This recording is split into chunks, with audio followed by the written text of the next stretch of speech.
Hey Luke, thanks for that response. You can call me Matt, by the way. I know Luke is your screen name, so it is easier for me to just call you Luke. But Red Light Rocket, I hate that name.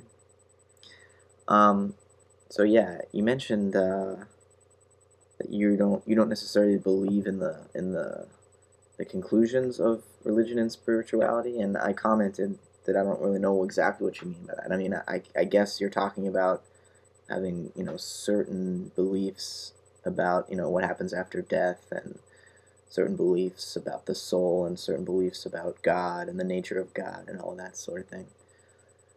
And I've definitely said a lot of things about those issues in some of my videos and comments and whatnot, but that doesn't mean I have any fixed belief in what's going to happen, or in what the soul is, or what God is. I mean, I try to be pretty playful and pretty open minded with these issues, and generally, I'm willing to switch metaphors if I think one is more effective than another. And um, the words that I use and the language that I use to describe spirituality is different for every person that I'm communicating with. And on YouTube, it's difficult to really do that because I'm talking to a general audience. So, I've gotten a big response um, from a couple different people about this whole issue between science and mysticism.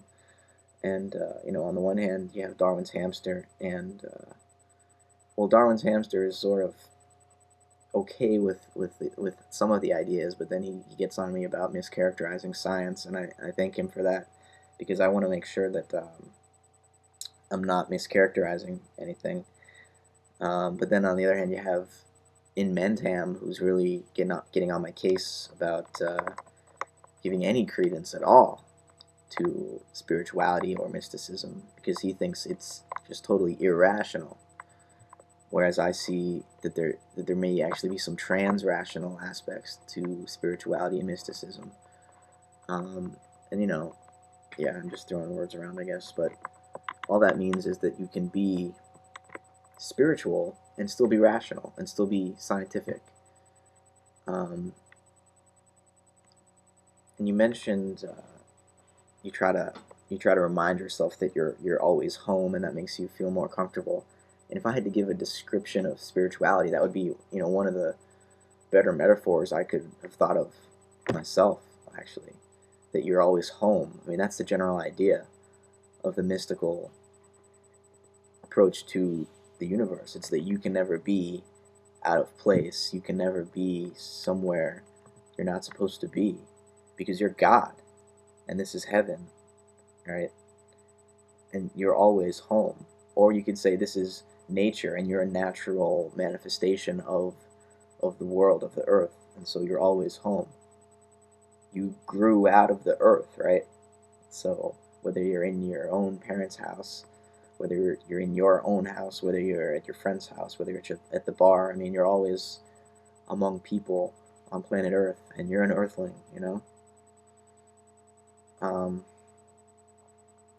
but I think I'm pretty similar as far as being a little jittery and anxious and having to remind yourself that you're home. I mean, that's why I really got into spirituality, is because I think I've always been a very self-conscious person, and that leads to anxiety sometimes, because you're always questioning the situations that you're in, and if you're making the right decisions. And when you're interacting with other people, you can't be second guessing yourself and still interact, because then all of a sudden you're holding back, and you're not being genuine. And um, part of what has made me so interested in mysticism and spirituality is trying to open up to experience, to my own experience.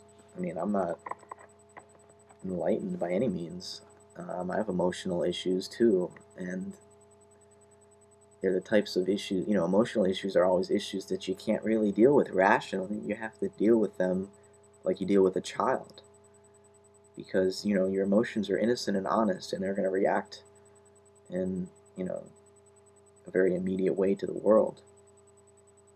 And so, to really have an effect on them, we need to use other means than just the authority of the so-called ego or conscious mind. I mean, the ego can't tell the emotions what to do. We sort of have to put ourselves there and, take deep breaths if we want to calm our emotions down, or convince ourselves that we're home and say, look, we're in a safe environment, and then all of a sudden the emotions will respond. But Luke, I think I remember you saying in an earlier video I watched, maybe it's got to be at least a few weeks ago. The video that you had posted was probably a few months old even. But you mentioned that you had tried mushrooms before, and I just wonder what your experience was like, and if it was, mystical or spiritual or transcendent, or if it gave you any kind of insight into infinity, or, the inherent loops of reality, or any of that. Because I haven't heard you, I mean, I've talked about psychedelic drugs a lot, and I haven't really heard, even in videos to you, and I haven't really got any response as far as, what your experiences were like. And maybe it's because you don't want to talk about it for whatever reason. Maybe it's incriminating or something. But if you want to talk about it, I'd be very interested to know what your experiences have been like.